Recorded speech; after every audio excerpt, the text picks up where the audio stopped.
Welcome to the Real Comic Heroes Podcast.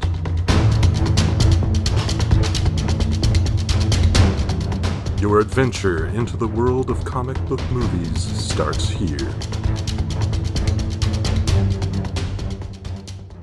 Greetings, citizens, and welcome to another adventure of the Real Comic Heroes Podcast. My name is Travis from Watchmen Minute.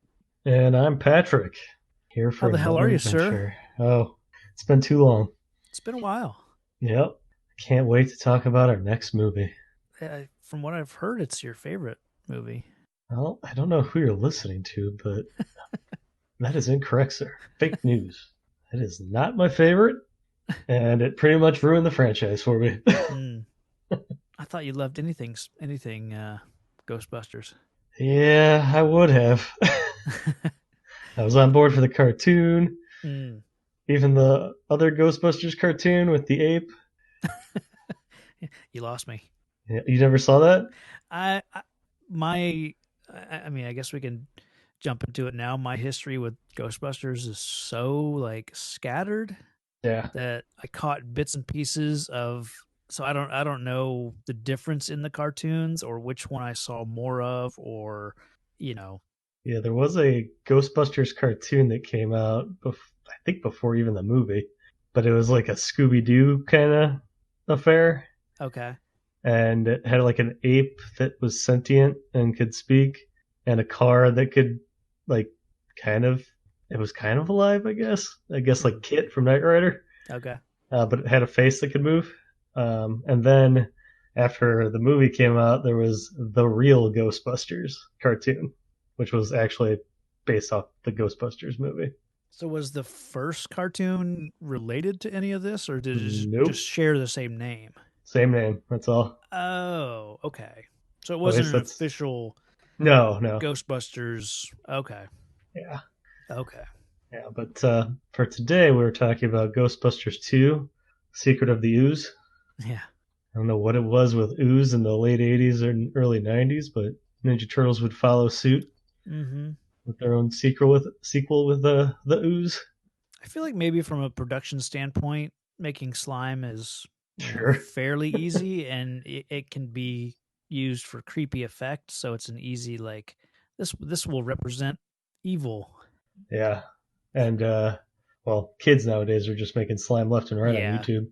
So yeah, if they can do it, anyone can. Thereby proving that YouTube is evil. I guess that's true. Yeah, I weep for the YouTube generation. Yeah, but that's just me sounding like an old man. It's probably like grandparents talking about their kids watching TV, rotting their brains. Right. Same thing. Yep. Now I gotta look this up. This has been Old White Man Corner. So that's right. Moving on to, what are we talking about this week? Ghostbusters 2. That's right. And the quest for more money. Yeah, it's a Spaceball reference. Jot it down. That's right. Take your drink.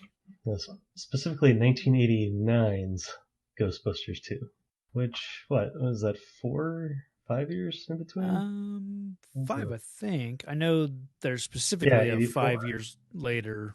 Yeah, I think the first one was 84.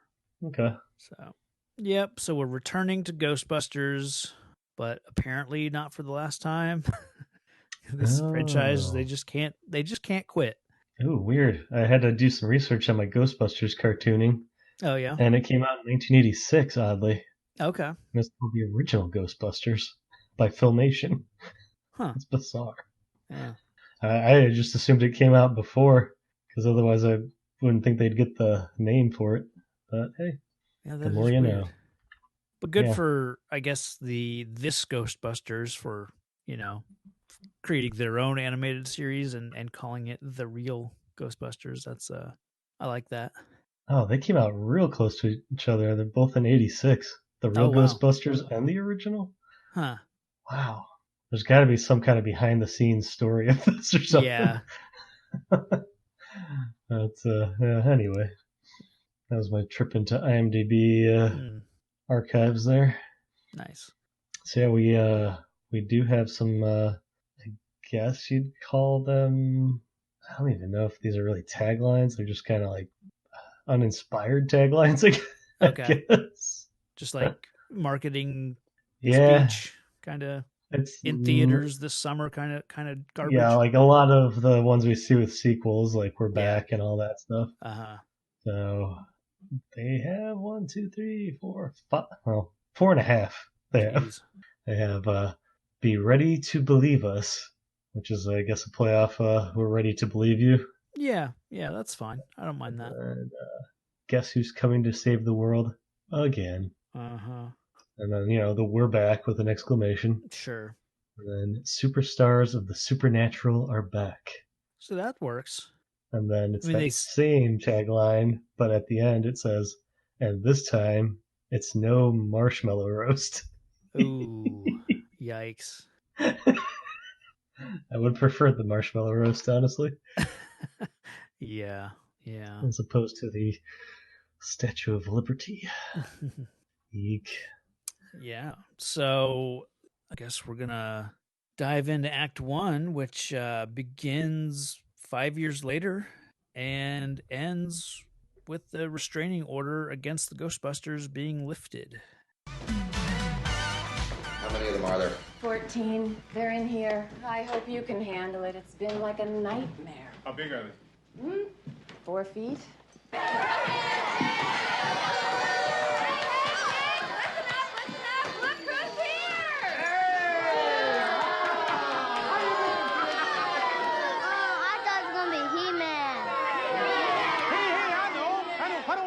Down and we'll have fun. Yeah. I guess my first question, I guess, is what do you think about?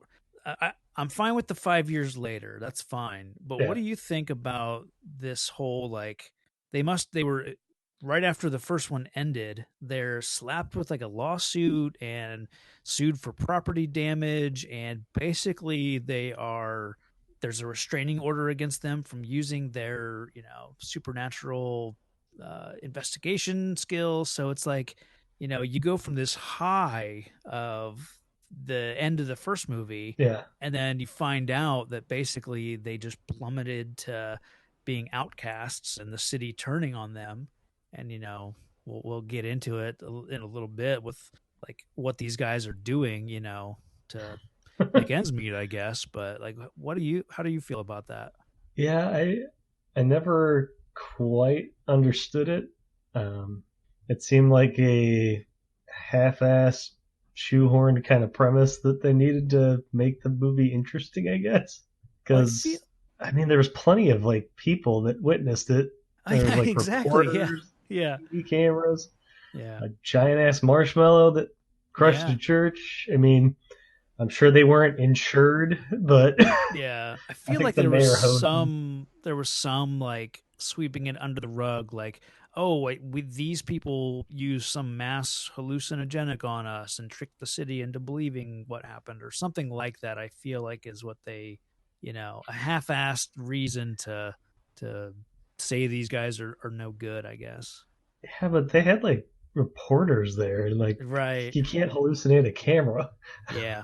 Yeah, it kind of doesn't make sense, and especially you take the first movie, and one of the secondary villains is the William Atherton character, who's just this man has no dick, and you find out he wins, kind of he after 5 minutes after that movie, you find out he wins. I mean, the only thing I could think of, and I am stretching, is that it's stemming from the explosion at their facility. And they're saying they're the cause of this. They fixed it, but they caused it by storing all this crap. Right. Granted, they didn't turn off the power. Dickless did. Yeah. But that's the only thing I could think of, is that they're somehow pinning that as the basis of all the lawsuits and everything. But in the movie, it does come across like they're scam artists. Yeah. Which makes zero sense. Yeah, I think part of what I don't like about it here is that we spend a lot of time in this movie kind of redoing the first movie. I mean, it takes about the same time they're basically doing the same things. They're all somewhat involved in the paranormal investigation or, Venkman is pulling scams on, psychics, or being a psychic, or Ray is legitimately interested in the occult, and then Egon is actually doing science. So that's all kind of redone here, and then it takes it towards the end of the first act for them to like get back together as a team, because they have to be allowed to do their jobs again. And it's like I think Yeah. I don't know. I think they, like I said, they just spend a little too much time redoing the first movie, where you could have just maybe picked up the movie, and maybe they're still doing menial jobs, like Ray and Winston are still doing like kids' birthday parties, but maybe it's like because they were too good at their jobs and they continued to bust ghosts, and they worked themselves out of work. Yeah, and I think that was part of it. Is after that episode ended, that there wasn't as much That's true. paranormal activity Yeah. to deal with. Yeah. They were just in the right place at the right time in the first movie. Right. And then, yeah, I could totally see where, business dried up, and that's how they ended up in these places. I don't understand why they had to be sued by the city. And, yeah, I blame the mayor. Yeah. Yeah. I mean, that's part of this whole thing is I felt like it's almost like they just half-assed this movie. Yeah. Like, yeah. It was had just a weird. lot of questions. Like Egon weirded me out in this movie. Okay. I couldn't get a gauge on him. Sometimes he was like winking at the camera. Other times, like when he is in his experimental phases at the new job he's got, he looks like he could have been an evil mastermind genius as he tortures a married couple and then takes a dog away from a small child that's happy. Like, God. Yeah. I thought he was into molds and fungus, not human behavior. So, like, I just felt like they just went everywhere and anywhere, and I don't know what Winston does. I hope it's not just the birthday gigs. Yeah, I don't know. They seem to find a lot of. There seem to be a lot of scenes that they could have added Winston to, but it just kind of again seems like he's not part of the crew for most of the movie, and it's like I like Winston. He's one of my favorite characters, But so yeah, I mean, unless we take the advice from the 2016 Ghostbusters, and maybe he's in the the funeral business. So I think he provides the hearse that they use. Yeah. So we could say he's doing that, I guess. But it only comes across that he does birthdays and maybe works with Ray at the occult shop that he's got. Maybe. I don't know. Yeah. But yeah, I mean, the whole premise of this movie is kind of weak to me and cheesy. Yeah, and I don't love that it's centered around Dana again, and like this time it's her kid that's kind of in trouble instead of her being possessed. But there are certain things about it that I like when we first see her and the carriage that she's pushing, when that thing becomes like possessed or whatever. I'm really impressed just the special effects wise of it, because it's a practical carriage that is actually like traveling through the streets on its own, and I'm actually making like these pretty sharp turns. So just from a special effects standpoint, the practical effects, I think it's really cool. But then when you like scratch the surface, I don't know, like that all happens way before we meet up with Vigo, and he's looking for a child. So what is that, like an unrelated thing? Is it just because there's the slime under the ground? Yeah, I think it's what it is. Because the slime's connected to that Vigo guy. Yeah. Some way. So I'm guessing, when the carriage rolled over, it sensed a baby with blonde hair it could possibly take over. Yeah.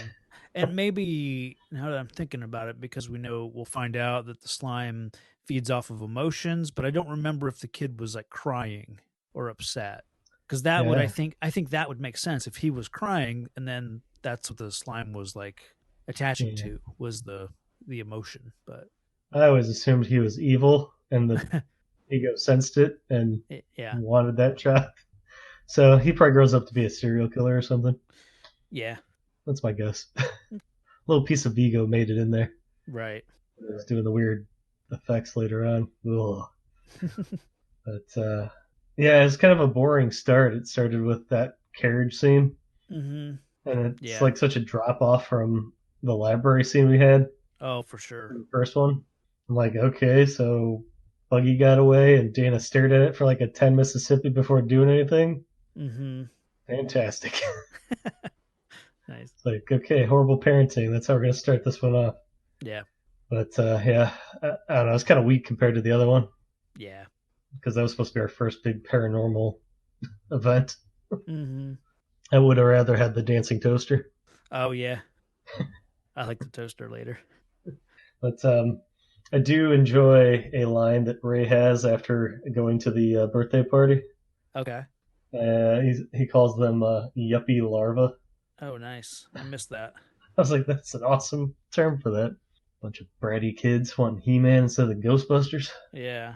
But yeah, we get to see real quick the fall of the Ghostbusters, and it's kind of depressing.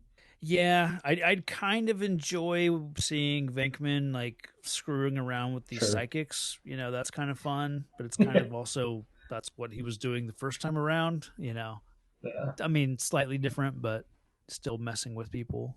But it's weird seeing him because it's like he doesn't Yeah. really seem to be enjoying himself. I don't know. It's a weird. But to be fair, that psychic was right. The world would have ended if the Ghostbusters hadn't have stepped in. Yeah. Because that all goes down on New Year's. Oh, that's true. Yeah. You know? A legit psychic. He didn't care Yeah. about his book deals or anything. Yeah. So he was actually right. I just noticed that this time around. I was like, That's pretty. oh, holy that's shit, pretty that dude was awesome. right. Yeah. So that was probably the best writing in the whole movie. Yeah, it's a nice little hidden like little Easter egg. Like Yeah. he actually had a psychic. I don't And it know. was kind of like the first one Premonition. where the kid was just off by like one round Yeah. every yeah. time. So he was kind of a psychic, but he was just too early. He couldn't get the timing down. Yeah. So yeah, both movies both have legit psychics. God, that's probably the best thing I could say about this movie. It's all downhill from here. So, what do you know about a man called Norbert Group? I know he must have been an unfortunate man. Yeah, kind of. He's the actor who is basically he is Vigo the Carpathian. Okay. Although they don't use his voice, they actually use Max von Sydow to voice all of Vigo's lines. Okay. Max von Sydow was Ming the Merciless and Flash Gordon and a bunch of other stuff. But Norbert is he also goes by Wilhelm von Homburg. Okay, that's what I'm looking at here. I'm like, something's not adding up. So he started out like, well, I guess I shouldn't say started out, but he was a boxer and a wrestler like in the 60s and 70s. Mhm. He wrestled with his father, and they did like a tag team act as like they were Vikings, because they were big German guys, and people weren't sure if they were brothers or father son or whatever. So that's when he adopted the name Wilhelm von Homburg. He was one of Hans Gruber's henchmen in Die Hard. Okay. And then several other acting roles throughout the 70s and 80s, and but he was I read this article about him, and apparently was just this real twisted son of a bitch, like really like way more evil than like in real life than I mean, I guess maybe appropriate that he's playing Vigo the Carpathian. Like his father Richard, who he wrestled with, was a Nazi. Oh, jeez. Yeah. He but then Norbert, like when they came to America to wrestle and stuff, like he ran around with Hell's Angels, and he was a pimp and just an all around shitty person.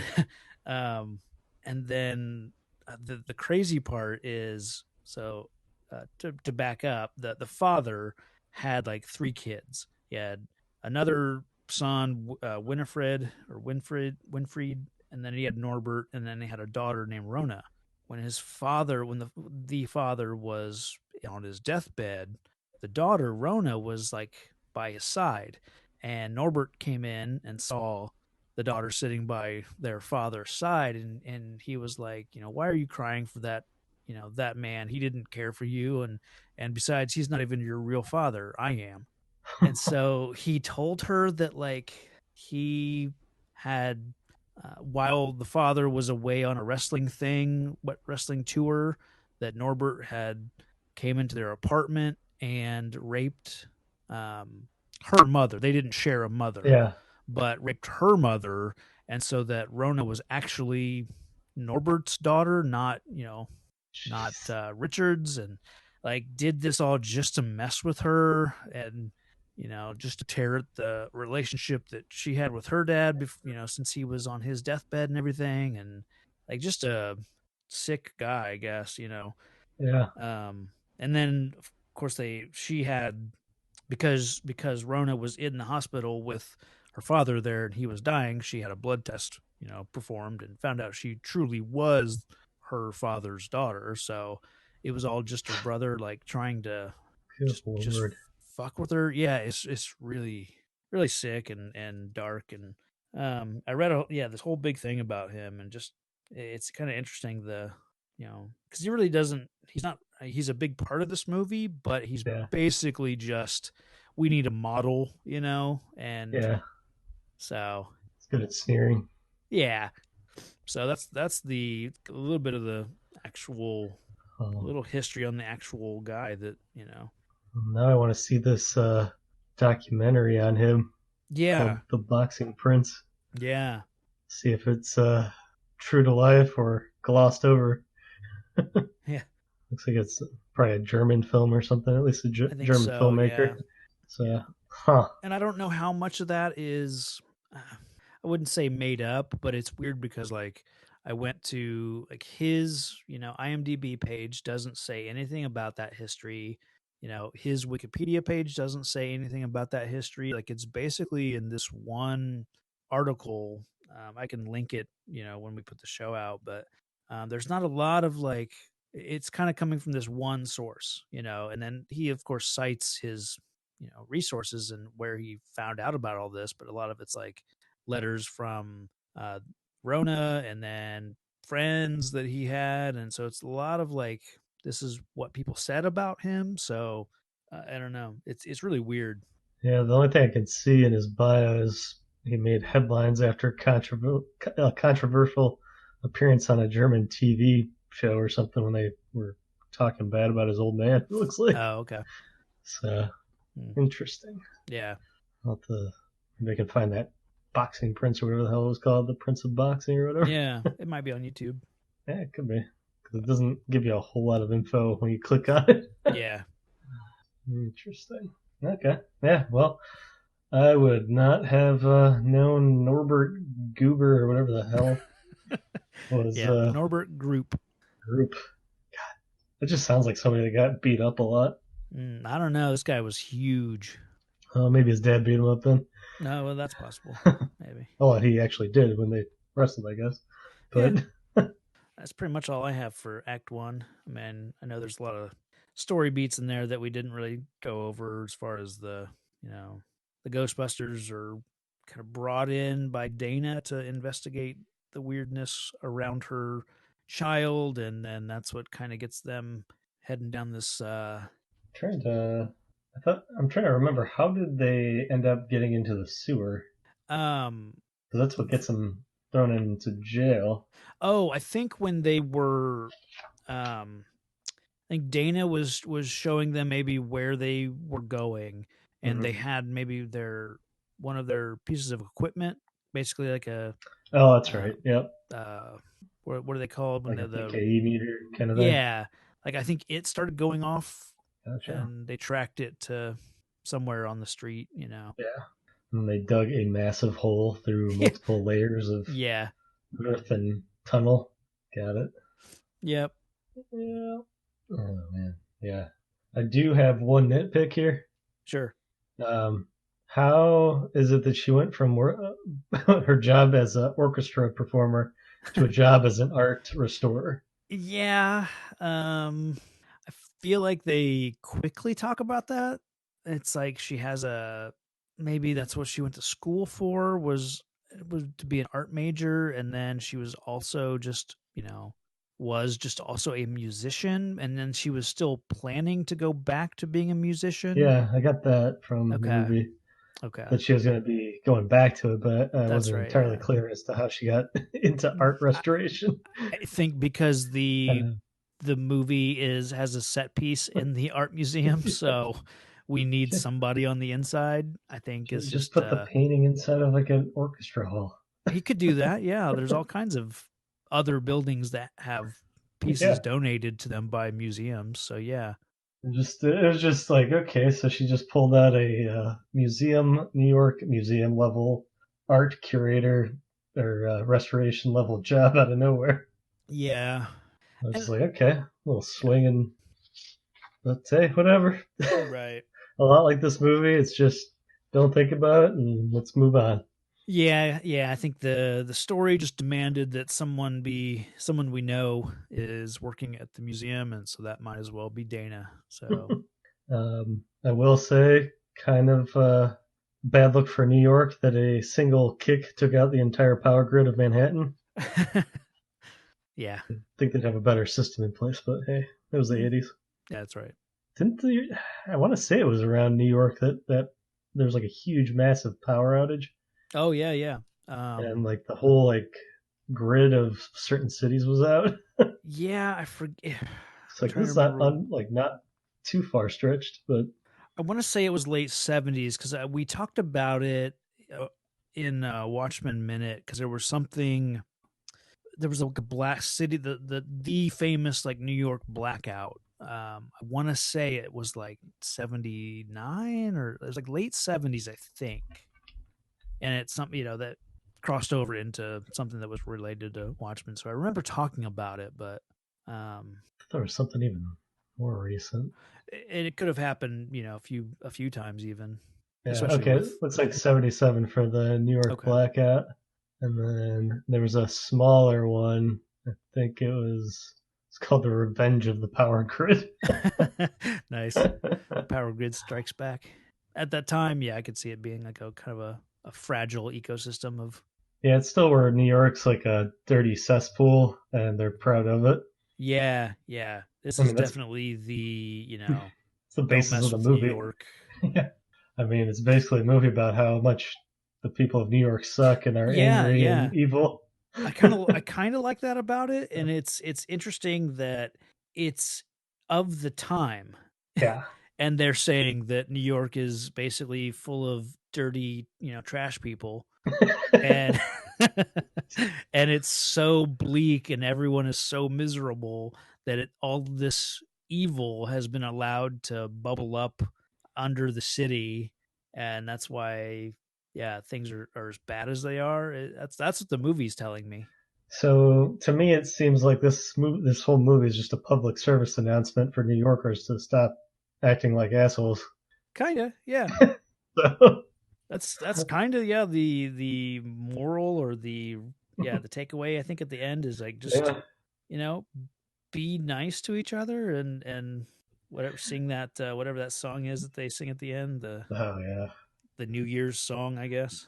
yeah. They have a few songs they're singing. Oh yeah. So yeah, I think that's all I had for Act One. We're gonna go and put some Ghostbusters to trial.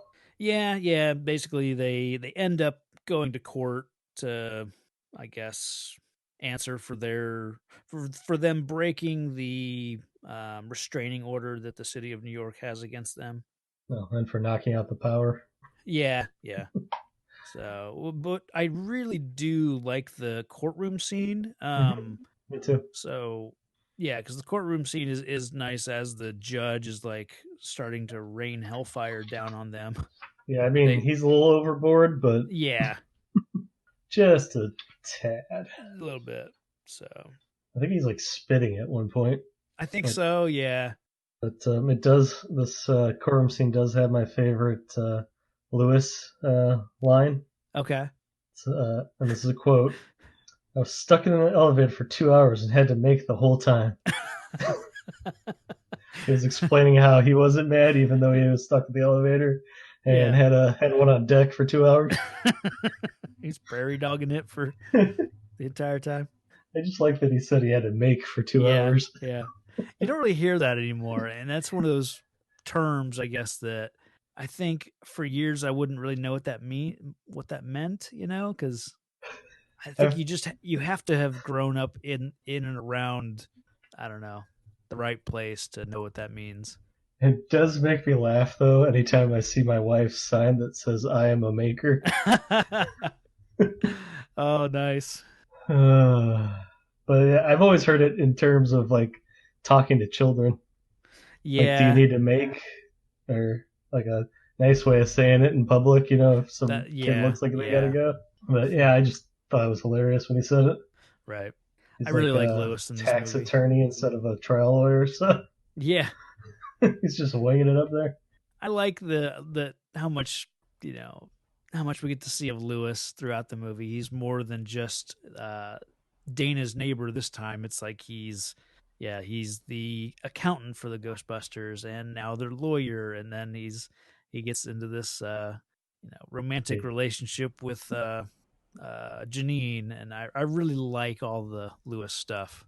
Yeah, he's quite the Renaissance man in this movie. Kinda, yeah. Accountant, attorney, babysitter, and then Ghostbuster. Yeah. Yeah, it's weirdly his movie. Kinda, yeah. Like, he gets the big ending. Like, I don't know. It's just weird how much they focus on him. I mean, I like it, but it's just odd that they chose to focus on Lewis for some reason. I don't know. Maybe had Honey, I Shrunk the Kids come out yet? I'm betting that was probably like 91, 92 maybe. Okay. That's just a guess. Thinking that gave him like some juice to get some more screen time or something. Right. Let me look that up. Yeah, I think you're right, though. I think it might have been after this. Weird. That's not even on his top 4. I noticed that, yeah. Okay. Sure. Honey, I Shrunk the Kids in 1989. Okay, same time. Yeah. So I doubt that was the reason then. Yeah. It's interesting because I remember Honey, I Shrunk the Kids. Like, that's one that we, as kids, we watched, fairly regularly. But then a movie like, this one, Ghostbusters 2, came out the same year, and I have no, attachment to it. Like, as a kid, we didn't watch it, really. It wasn't, but I guess it just goes to, I wasn't, closely attached to the Ghostbusters franchise as a whole. Like, even the cartoons, I'd have this weird, I guess, memory of a first or second grade, maybe, show and tell in school, and someone bringing in the Ecto 1, the car, toy, probably maybe from this movie. I don't know how much they licensed toys from the first one. Actually, it was probably from the animated series. Yeah. But they brought that in, and all the kids were really excited and wanted to take turns playing with it or whatever. And I was like, I think that's from Ghostbusters, but I wasn't I didn't have a connection to that toy, and therefore didn't have an attachment to the franchise. So sure, I don't know why that always that's probably my strongest Ghostbusters memory is someone presenting that toy and me just being like, well, okay, not knowing why everyone was so excited about it. Well, there was a high C drink called Ecto Cooler. Yeah. I think it was called Ecto Cooler, something like that. Like you don't know. I think they redistributed it not too long ago, maybe for the Ghostbusters movie. I think so, yeah. I don't know that it ever really went away. I feel like that kind of stuck around. We're the best, we're the beautiful, we're the only Ghostbusters.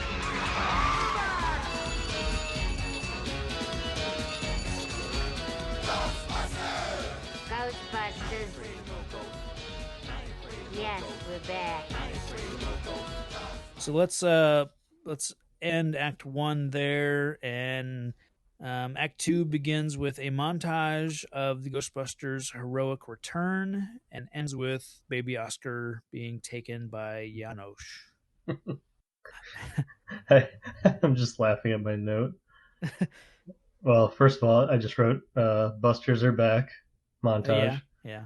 And then I wrote down Egon's doinking the slime question mark because they're Explain. talking about it's that scene where they're talking about the experiments they've done with the slime Yeah. and they were talking about yelling at it, calling it names, and then being nice to it, Oh. and then I think Bankman goes to Egon, he's like, "Oh, you sick puppy," and Oh Egon yeah. just looks like to the side, like with a bit of shame. Yeah. So I'm You're right. guessing Like he was earlier, sleeping with it. yeah, earlier when you were talking about Harold Ramis or Egon, the not knowing what he was about the whole movie, and like he does have some weird reactions to things, and Mm-hmm. you don't know if he's being sarcastic, if he's playing along, if he's truly like, Because the Egon character is supposed to be deadpan, yeah, straight laced, and you get hints of quirkiness, like mm-hmm, almost like Deadpool esque looks at the camera. yeah, Like it's kind of weird. But yeah, this is one that I'm just like, okay, well, we're going here. I guess that's in lieu of Ray's ghost encounter in the first movie, right. where he got a Hmm. nice gift from a apparition. Oh yeah. So I guess that's this version. He's sleeping with the slime. But yeah, I was kind of grossed out by that part. Yeah. The we see the Ghostbusters logo gets put on the build or put back on the Oh, building, but yeah. it's now the Ghostbusters 2 logo, which is I mean, I guess is okay in universe. Like it's a ghost with a peace sign, I guess. Whereas but we know it as being a Ghostbusters thrown up part 2, Yeah, I don't know if it's like, I guess you could spin it that it's their second time going and trying Yeah. this, I guess. But yeah, it is kind of cheesy. Yeah. But overall, like, I actually think the We're Back montage is pretty fun. I Mhm. like when they're setting up some ghost at a like marathon in the park, and Oh, they yeah. set up a trap for it. There's a few other ones, but I definitely preferred the ghost montages and stuff that they did in the first movie. I remember specifically like there's a cabbie Yeah. ghost that I really loved from the first movie, and I feel like this one was missing some of those oddly like highly detailed ghosts, and really doesn't have a lot of ghosts. It's mostly like the few that we get in the montage, um, and then it's just an evil presence of Vigo and then slime and that kind of stuff. So Mm, it's more, I guess, about possession than yeah. actual like ghosts that they have to capture and stuff.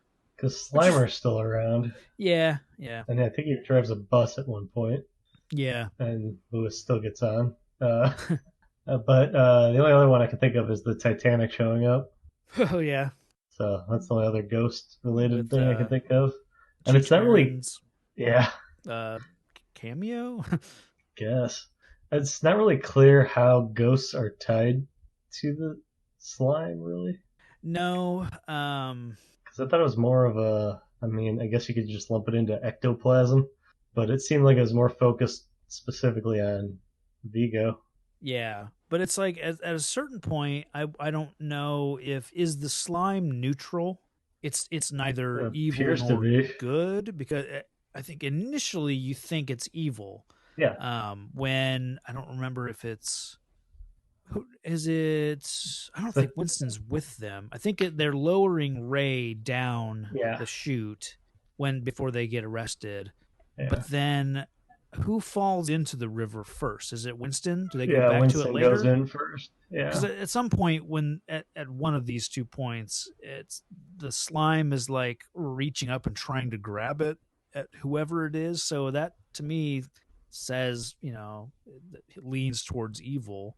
Yeah, it's almost like there's so much evil in the city that it's moved that way. Okay.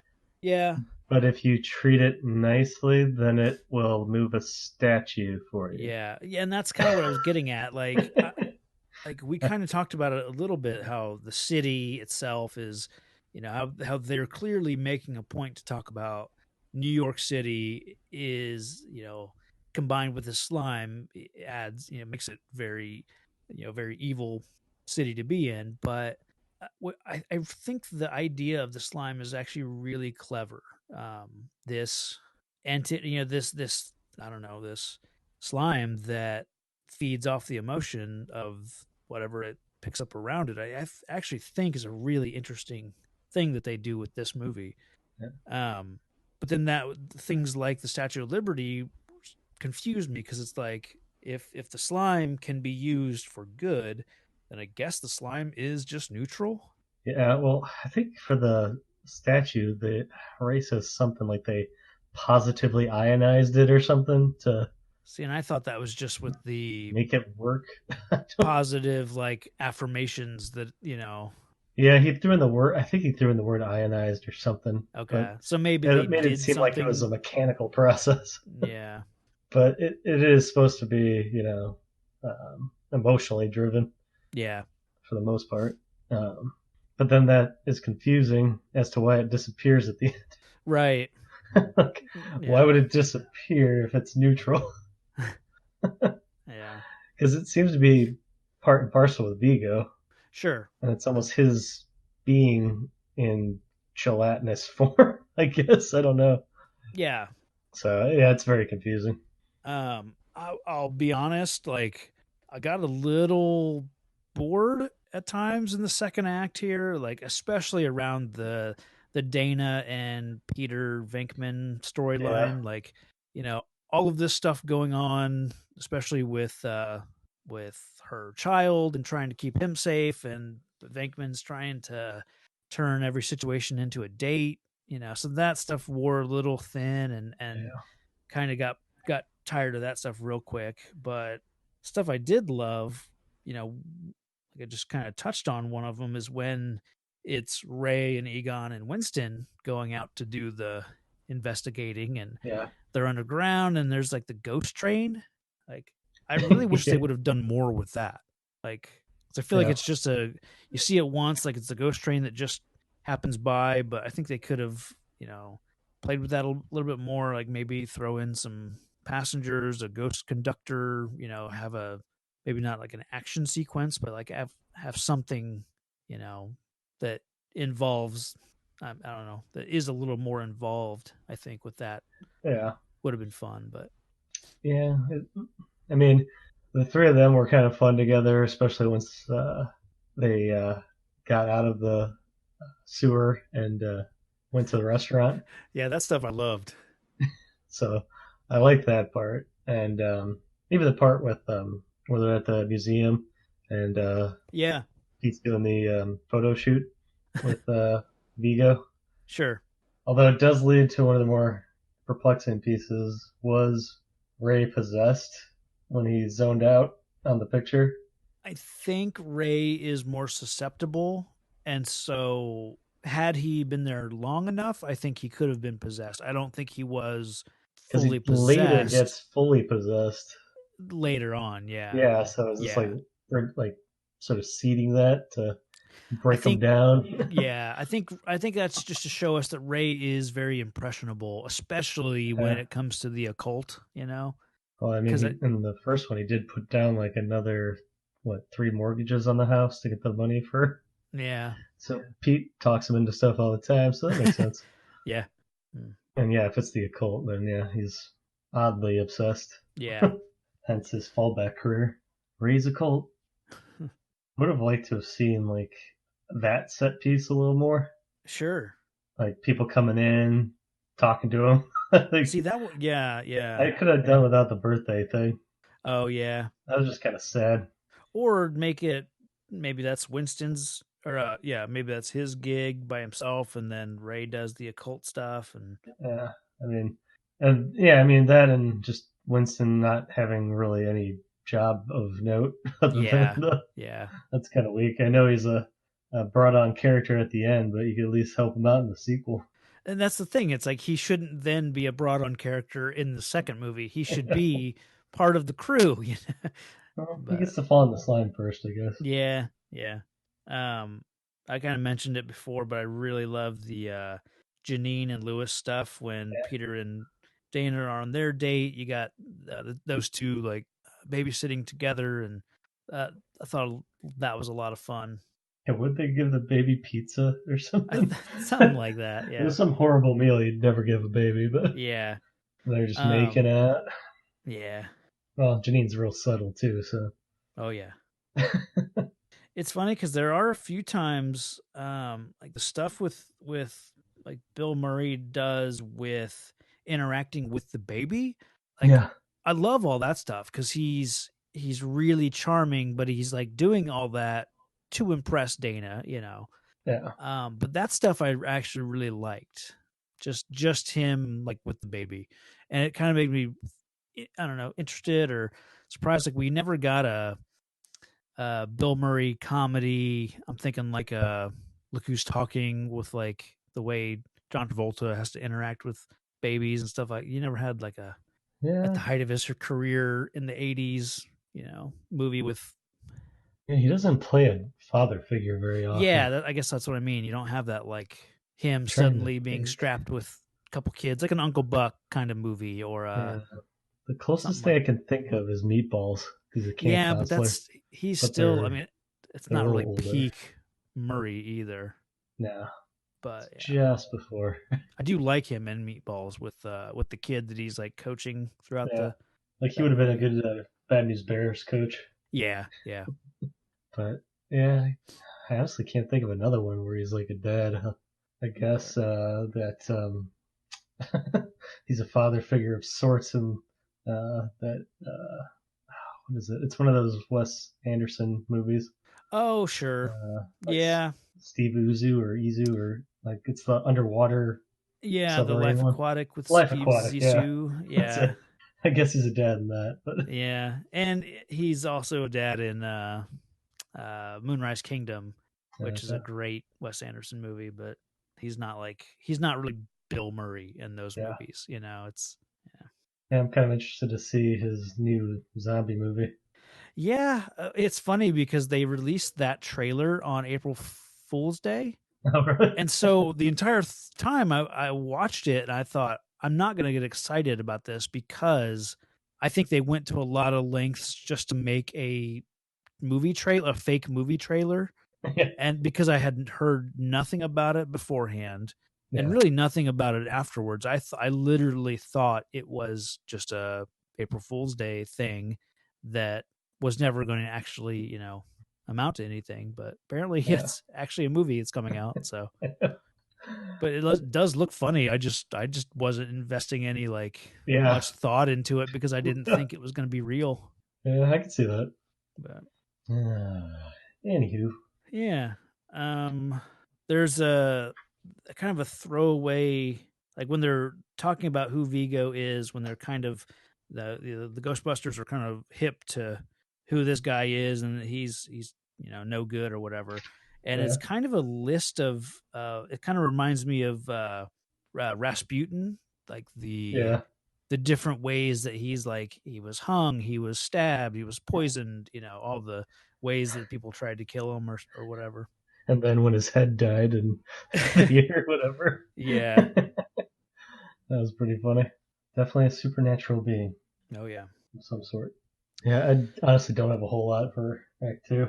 I don't either. Let me look at my notes here. It's a lot of filler and fluff trying to explain what it is they're looking for. Yeah. You already kind of know what they're looking for. They're just drawing it out. Right. Yeah, because that's when Janosch is tasked by Vigo to go and get the baby, and so of course he goes. And I don't understand what happens there. Like he gets turned into some kind of ghost-esque Wizard of Oz thing. Yeah, it's kind of weird. Like he doesn't look like he's human anymore. No, but he looks like he's dressed up as an old lady, I think, riding a bike, which I guess is Wizard of Oz because the old lady is on a bike, but he doesn't look the same. But they definitely play hints of that music. Yeah, which I appreciate that. It is kind of weird. So is it just like a projection? Like I doubt it's like really physically him. I don't know. But it can. Maybe it is a ghostly spirit somehow. It was just so confusing. And I don't know what the rules are with the way, sometimes ghosts in this movie are invisible, sometimes they're visible. Yeah. Well, it's never like you never get the feeling that he's changed, like right, other than being brainwashed. Yeah. So that's what threw he's me possessed. off. Yeah. Well, I don't even know if it would be called possessed. It's almost like he's enthralled. Yeah, that's a better way to think about it. It's not like Vigo's in him, right? Technically. Yeah, it's the same thing I guess he was trying to do with Winston, Ray. Or not Winston. Yeah, Ray. Yeah. So although he might end up becoming possessed at the end, right? Yeah, he does eventually change physically when. Because he couldn't get into the baby, so he went. Yeah. Yeah. And then they like tie him up, or no, they ooze him. That's what they do. Yeah. And they use the evil ooze against him that's positively charged or whatever. Yeah. So that kind of do it for Act 2 then. Yeah, Act 3 pretty much takes off.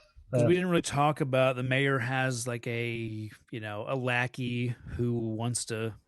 Yeah, it's just kind of weak. He's the William Atherton character of this movie. He's the dickless guy, for this one, and he just wants to get them out of the way, which could be fun to have made that guy a possessed character somehow. Yeah. Or enthralled, or somehow make him actually evil and working for the bad guys, because his motivation's kind of weird. Yeah. He's really willing to go against the law to commit them to a mental hospital. And maybe he's just trying to protect the mayor because he's coming up for re-election. Like maybe it's just trying to protect his career. Yeah, I mean, I know he does it after they say they'll go to the press, but yeah, that's how's that gonna look after they get out of the institution? Yeah.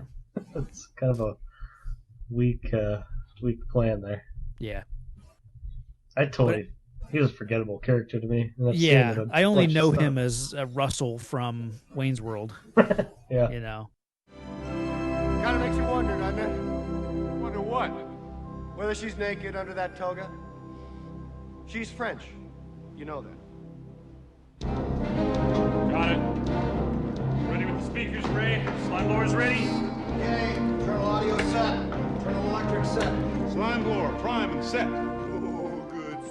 Good slime. Winston, is our slime in a good mood tonight? I hope so. She's a lot bigger than a toaster. All yours, Spectrum. Let's go. Thank you. Testing, 1, 2, testing. Hey, how many of you people here tonight are a national monument? Would you raise your hand, please? Hey. Oh, hello, miss. That's Frosty. It's slime time.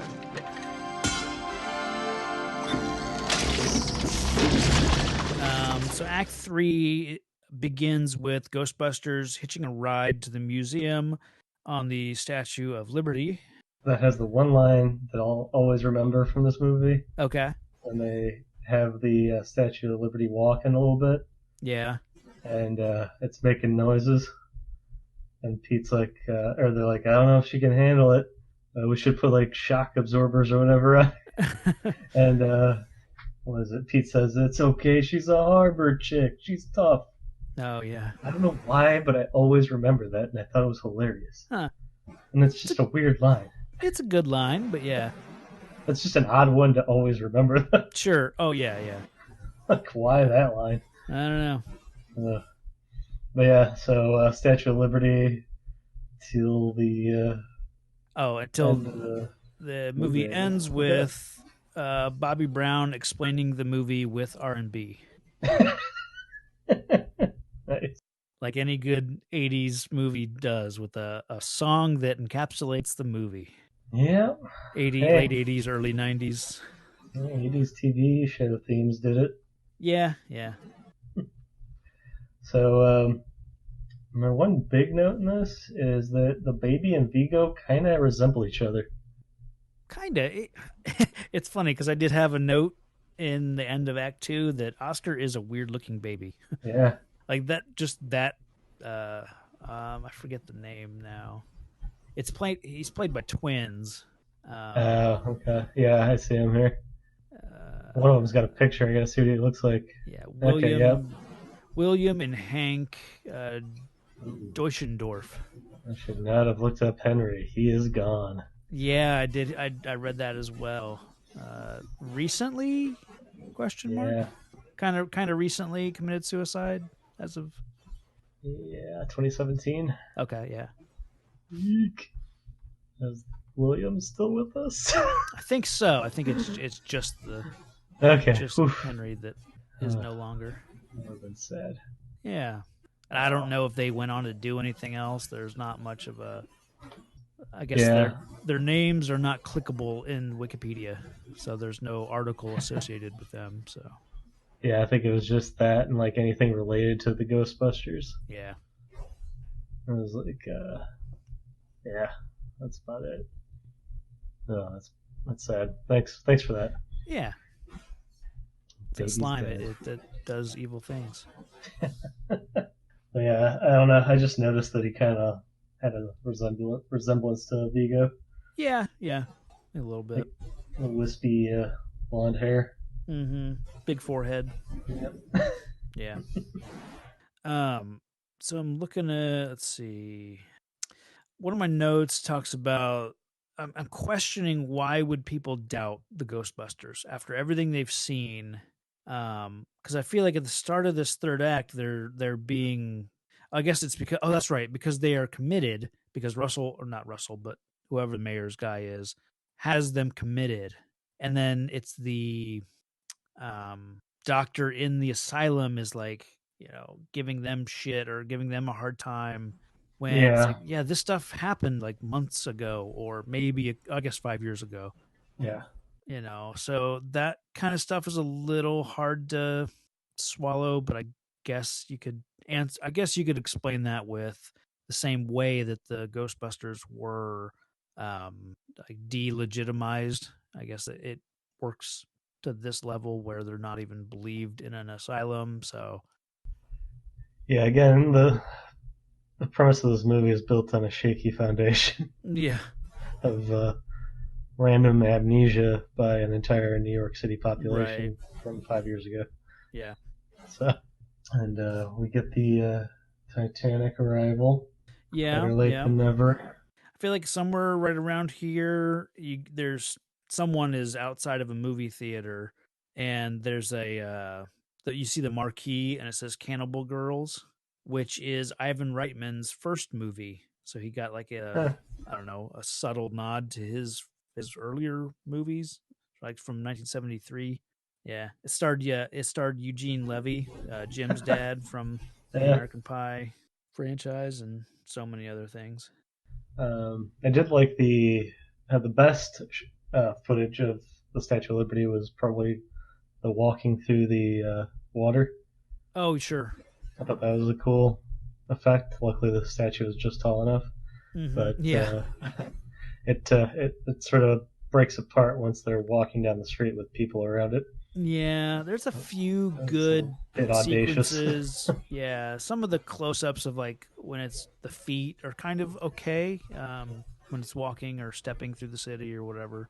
Yeah, there's some good stuff. It's mostly when it is more statue-like, I guess, more still when it, but when there's some wide shots where you can tell that they put a person in a costume, where it has to actually be a real person walking around, that you can tell it's just a lady painted green with some robes and stuff, so. I'm still a bit iffy on how they managed to use the slime in a Nintendo arcade remote to control the Statue of Liberty. Oh, yeah. Yeah. With the help of song and dance. I don't know how that all works, but because we went from Toaster randomly popping around to controlling the Statue of Liberty. Right. And having enough goo to do it. I wondered about that too. Like, how do you, I guess if you can harness the river of slime that's underneath, but the idea that you can do it all very quickly is questionable, but I guess because it seemed like they just came up with the idea. Yeah. By looking at a license plate. So it's not like it was a well thought out plan. It's something they legit threw together right there on the spot, and it happened to work. It's like, oh, the license plate has Statue of Liberty. That's a symbol the city can get behind. And then we'll control it easily. And that's kind of going back to what we talked about with at the early part of the movie, kind of shits on New York for being this, shitty place. And then here they're kind of trying to be like, oh, we all just need to believe and we all just need to have a symbol. And, that, I mean, I guess it's public service announcement. Yeah, that's very much that. It is kind of the commercial of the, the Indian around the trash and crying. Yeah. It's like we're trying to make this movie long commercial about just having a positive attitude and that kind of stuff, which it can be admirable, I guess, but when you're trying to watch it as entertainment, it just feels like you're being pandered to, I guess. Yeah, I wouldn't be surprised if the credits had brought to you by the Clean Up New York Foundation. Yeah. Or something. Yeah. But, yeah. So the power of song and a strong right hand from the Statue of Liberty gets them into the museum. It was weird because the movie, I guess the final battle, it's over a lot quicker than... Yeah. It was over before I kind of realized it was going to be over, Yeah. I guess I maybe anticipated like a second round kind of against Vigo, but it was like, oh, he's already dealt with. It's fine. Yeah, I mean, it pales in comparison to the first movies. In battle. Yeah, I'll wait on this next comment till the very end. Okay. But yeah, it was kind of an uninspired. There was some tentacle hose things coming about. Yeah. From something, I don't even know what. And yeah, the babies floating around here and there, but sure. A lot of telekinesis. Mm-hmm. Earlier when Lewis is, I gotta get the guys out, or I gotta get the Ghostbusters, and he, like, we do spend, like you said before, you spend a lot of time with Lewis, and here in this third act, it's like we see Lewis running around all over the place, I feel like, but he doesn't affect any of that change. Like, he doesn't get the Ghostbusters freed. He doesn't even, isn't even aware, I think, that they do get freed until it's already happened. And, and then later on, he's suiting up, which I do like that. Yeah. But I feel like just have him suit up and try to take on this, threat as a Ghostbuster, because the time that they do show him like trying to find the Ghostbusters or trying to, like, it's kind of wasted because nothing comes of it. So yeah, just throwing that in there. Yeah, no, it is weird because he is running all over the place, accomplishing absolutely nothing. Yeah. And then weirdly gets all the credit in the end. Yeah. Well, and yeah. Well, I mean, I like that. I like him suiting up and being there on the front lines, outside the museum, and getting seen being a hero. Like, I dig all that, but it just, all the setup to that seemed like you could have just had him just say, I'm gonna go fight this thing because I'm the only one left. Yeah. Because honestly, how is he supposed to get them out anyway? Right. But yeah, I was just, I think at this point I was just like, all right, movie, please be over. Please be over. Yeah.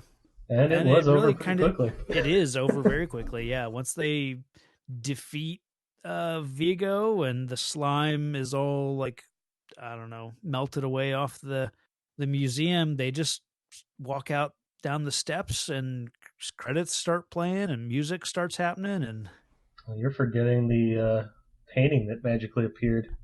Oh, right. Yeah. Tell us about that. Oh, God. I didn't see this in the theater, but I can imagine the groan that would have come out of everybody at the theater. Because it's like them as, like, I don't know, Greek or Roman gods almost. Yeah. Idealized and way muscular than they really are. Right. And oh gosh, that was just so horrible. I don't know why that had to happen, because they slimed the portrait and got rid of him. Yeah. Why didn't the portrait just burn or something? Yeah. And like, what painted that? Like, was that Vigo's parting gift for having Right. bested him? Like, it made zero sense whatsoever. I'd be more suspicious of that painting. Yeah, yeah. It I feel somehow like, captured their essence and trapped it in a yeah, painting, and now it's like Dorian's portrait of yes. Dorian Gray. It supernaturally appeared, and they're just like, oh, that's Yeah. hilarious. Oh, Not it like, looks like oh, this is something from concerning. the Yeah. whatever time period, or That was so awful. it's the kind of thing that they would do in an animated series, and that would be the perfect, perfectly fine ending for a cartoon episode. But yeah, it seems weird in this. Yeah, no bueno. Yeah. Well, I mean that takes us to the end of Ghostbusters 2, which, like I said, has some.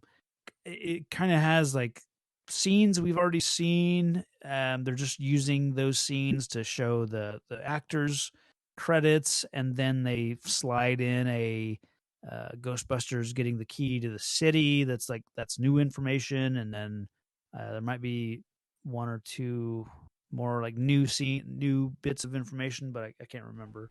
Yeah, it was not great. That's, of course, we get like I said, Bobby Brown's. I don't even know the name of the song. I can almost hear it in my head, like. But there's definitely like listening to it a little bit earlier.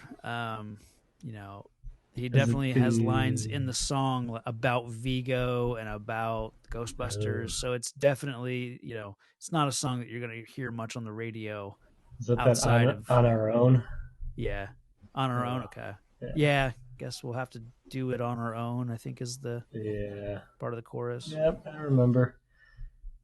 It's from written by Babyface. Oh, look out! Am I wrong? Is it not performed by Bobby Brown? It is performed by It Bobby is, okay. Brown. It's just and written by Babyface. I'm pretty sure that they bump into Bobby Brown. He has like a weird cameo in the movie when Really? they are leaving, or it's somewhere around Dana and Venkman's date, and it's either the other three bump into him. He's like the doorman, or maybe he's Dana's doorman, or he's the mayor's doorman. He's somewhere like in that kind of middle of the movie. Yeah, this movie. Yeah. So let's switch over to talking about most heroic and most villainous. I believe there's a hero in all of us. I just finally know what I have to do. That keeps us honest. I'm here to fight for truth and justice in the American way. Gives us strength. You will give the people of Earth an ideal to strive towards. Makes us noble. And I know in my heart that it's right. Look. Yeah, if you wanna, we can start with most heroic, and I will go with I'll go with Lewis suiting up and trying to help. I was gonna take that one. I guess I'll say the people of New York finally singing and getting good vibes going. Yeah. Like that whole like Statue of Liberty sequence is pretty much the heroic entrance. That's true. Yeah. That's a good one. It's the same ending from Elf. This is true. It's what saves Christmas. Oh jeez, it is. Okay. Except Elf did it better. Yeah. This planet, these people, they are nothing to me. You were made to be ruled. The universe's power! Pure, unstoppable power! Come to me, son of Jor-El! Kneel before Zod! And I am that force! I am that power! In the end, you will always kneel. Kneel before your master!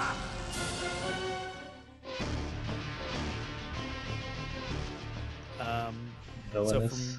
So most villainous. I've got the mayor's assistant committing the Ghostbusters. Yeah, that's pretty heinous. Yeah. I have to go with Janos, just the character's all around creepy feel. Yeah, he's definitely Like, I just got the heebie-jeebies every time I listened to him. Yeah. That was even before he got possessed. Oh yeah, Peter McNichol, like alone, is just he's kind of a creepy, Unsettling. weird guy. I'm just like, you have like dead people in your basement, don't you? Yeah, it's the curly hair, like that, I don't know, bugs me. And I don't know. You hear that, curly-haired people? Yeah, you're all suspect. You freak them out. You freak Travis out. That's right. It's just like his manner. Like, yeah. He's just like weaselly, but like dangerous at the same time. Like, I think there's like a desperation in him that leads me to believe that he has like a collection of animal heads. Sure. God knows what else. Probably lives with his mom or his stuffed mom, one of the two. Right. Yeah. So yeah, I'm just gonna go with him overall. Right on. As the most villainous, because every time he was on screen, it creeped me the hell out. I've not seen him in anything else, so I don't know if he's just like that or. He was one of the main lawyers in Ally McBeal. I mean, to use a 15-year-old reference, Okay. you know. Yeah, I don't think I ever really watched that. Yeah, I mean, he's been in a lot of stuff, like probably every TV show, like, you know, all your crime dramas, you know, probably he's had a role in each of those. And yeah, I think I wrote down creepy Balky Bartakamus. Yeah, has that vague, you know, Euro, you know, you can't pinpoint where he might be from unless I don't know if they say it, but Yeesh. I guess maybe like Hungarian or, you know, Ukrainian. He's just very hard to pin down. Just Eastern Bloc. Yeah. All right. But yeah, we just give our ratings and our overall thoughts. Yeah. All right. I can kick us off if you like. Go for it. So I'm going to give this one a whopping 2 out of 5. Okay. I'll give it some points because there were some, fun beats in here, like the courtroom scene we talked about. Yeah. A couple of good lines here and there, but overall, it's just a flimsy story and a kind of weak, like, pinned together plot. And there's too many questions about slime, like what it is, what it does, why it acts the way it does. As we explained, the amnesia of New York City over the event that happened 5 years ago. Nobody seeming to believe them at all, even though it was probably on the news for like a good year and a half. And then just like I never got the feeling that the whole Ghostbusters team actually worked together. I felt like somebody was always missing. Yeah. Like there was always like 3 and never 4 until the end. Yeah. So I don't know. It's just like I could see why there wasn't another one after this. Yeah. It felt like that let the air out of the balloon, the sequel there. And I'm not even sure how much everyone wanted to be back for that sequel anyway. Sure. So, yeah, so I'm going to give it a 2 just because it's Ghostbusters 2. And for the slight entertainment I received throughout. Yeah, I'm right there as well. I had a 2 for myself, and it's like I talked about, and we've talked about a bunch. You know, it's set up on such a weird place. Like I said, I don't mind the 5 years later. It makes perfect sense. It came out 5 years later from the first one, so why not have that progression in time? But to start it off, you know, basically bringing everything back to square one, it feels like you don't know. It feels like you don't know how to make a movie about these characters, so we're just gonna make it the same way you do an origin story, you know? And yeah, so that just all felt really like we've said, it just feels slapped together. It doesn't feel, just what was put on screen just didn't come together as well as the first one does, you know. And with all the same team, you kind of expect the same level of quality. So I don't know what fell apart, maybe they just weren't as interested in making the same kind of movie, and they ended up making the same movie, Yeah, but doing a poorer job of it. I don't know. definitely. So there's not a lot to love here. There's definitely some good lines, good line delivery, but very few standouts. I think the montages are fun, but yeah, I can't imagine I'll revisit this one anytime soon. Like I might watch Ghostbusters again, especially if it's like Yeah. maybe around a Halloween, or maybe doing some kind of going to see it at a place that's showing it, as a anniversary, or just one of those type of situations. I would go see Ghostbusters, but yeah, I can't imagine I'll be bothered to watch this one. Some sad news on that front. Okay. 2024, it'll be the 40th anniversary. 2024, yeah, you're right. That's not that far off. No? Ironically, 5 years away. 5 years later, yeah. So we're at the All 35-year right, mark right now. So I'll put a pin on that and make sure to re-release this episode 5 years from now. So yeah, I can't wait to go check out Ghostbusters here at my local place that's showing it for the 40th. There you go. And just for the fun of it, I looked it up on Rotten Tomatoes, and it is higher ranked than I would have thought. Oh yeah, we haven't really done. I guess we used to do the Rotten Tomatoes. Yeah, the critics one is 53, and the audience is 61. That's much higher, yeah. Yeah, I would not have guessed that, especially the audience score. Yeah, okay. But my favorite critic comment is from Nick, it's like Shager from the Screen Grab, and it says, "Effectively slimed everyone's fond memories of the original." Yeah. And I'm assuming he means the negatively ionized slime and not the right. positively ionized slime. Yeah. That's a good way to sum it up. Yeah, I feel effectively slimed. Yeah. You don't feel good afterwards. Not really. I feel like you just got swept away in that river of slime. Yeah. And it's interesting because, I hadn't watched this one, and I don't know if I've fully said, like, the first time I really sat down and watched it was basically a 1-2 punch with the with the first one and this one, and definitely that was like somewhere in the mid 2000s, and I hadn't revisited it since then, and it felt like homework,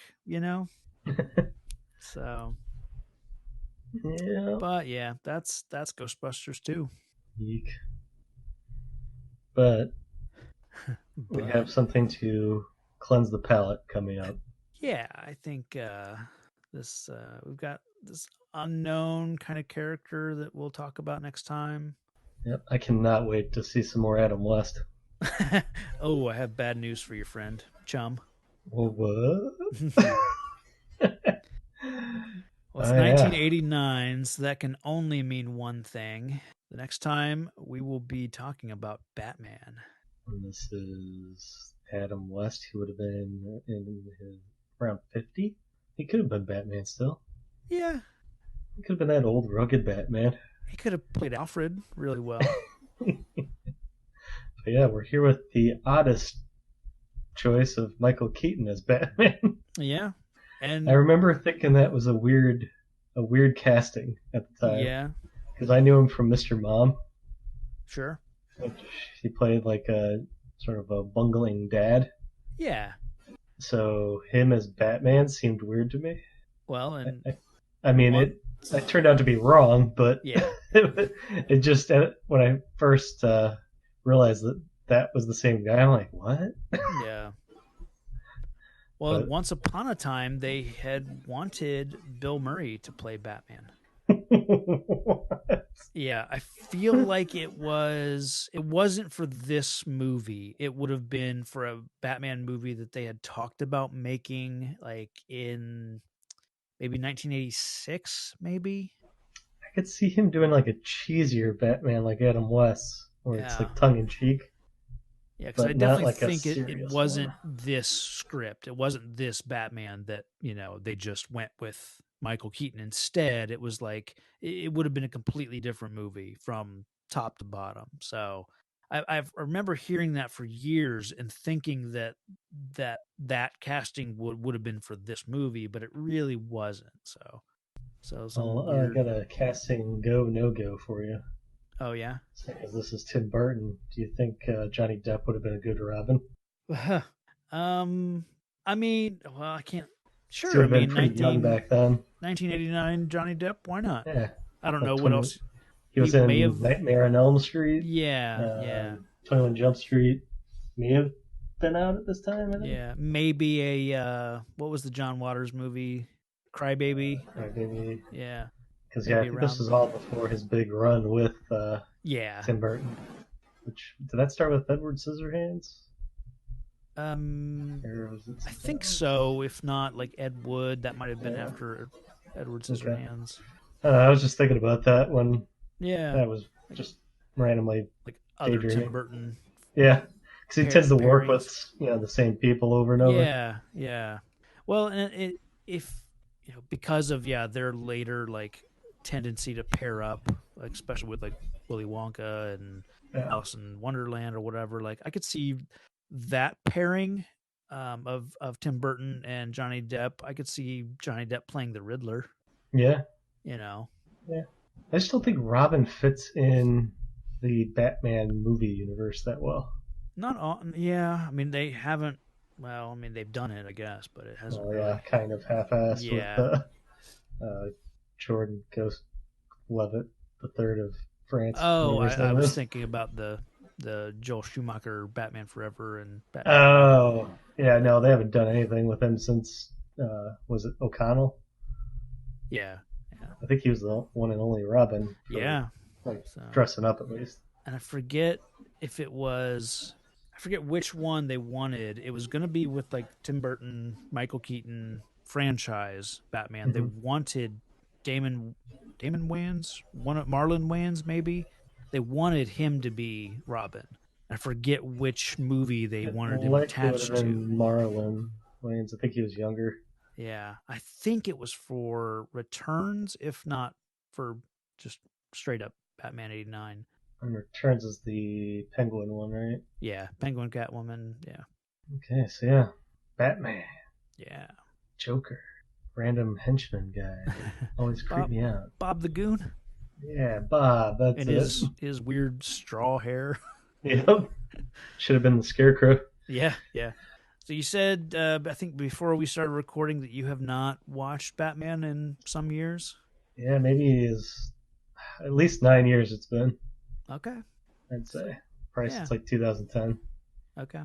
I just never owned it and never and never got around to it. Yeah.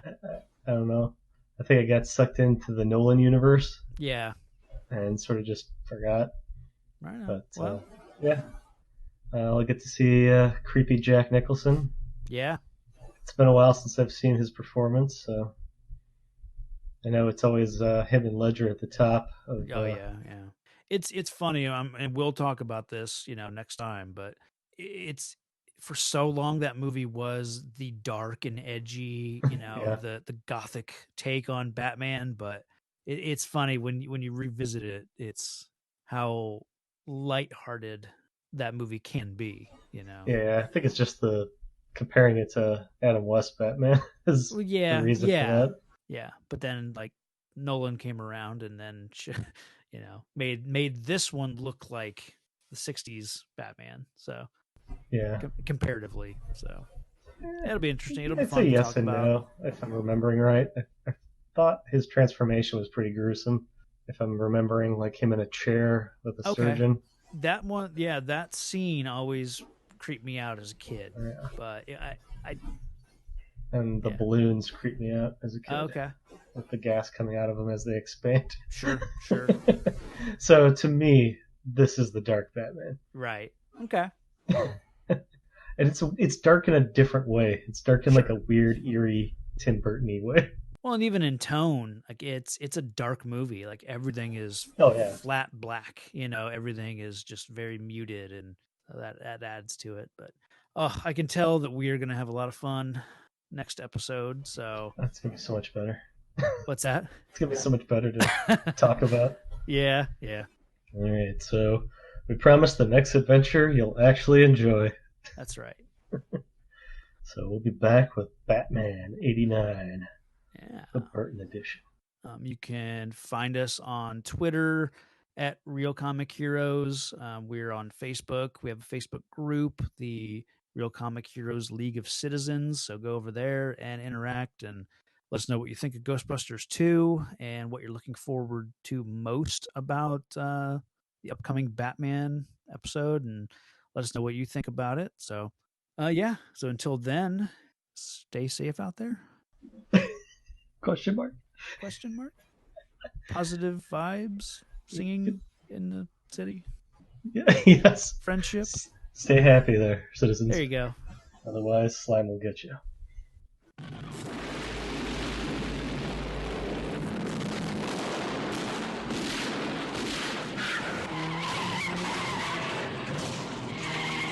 Vicky Vale. Hi. Bruce Wayne. And what do you do for a living?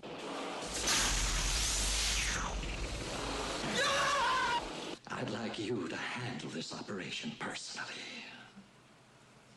Me? Nice outfit. Hold on a second. I can't make it then either. I've got a very important meeting today. Don't kill me! Don't kill me! Don't kill me, man! What are you? Lieutenant, is there a 6-foot bat in Gotham City?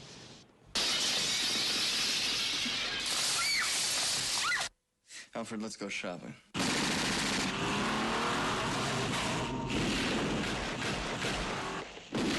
Jack is dead, my friend. You can call me Joker. I feel a little drunk. And you're not anything. Hey, one drink and I'm flying. Winged freak terrorizes. Wait till they get a load of me.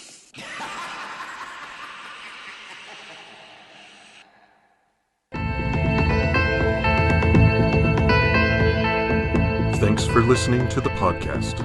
Find the show on Facebook and Twitter at Real Comic Heroes. All music and audio are the property of their respective creators.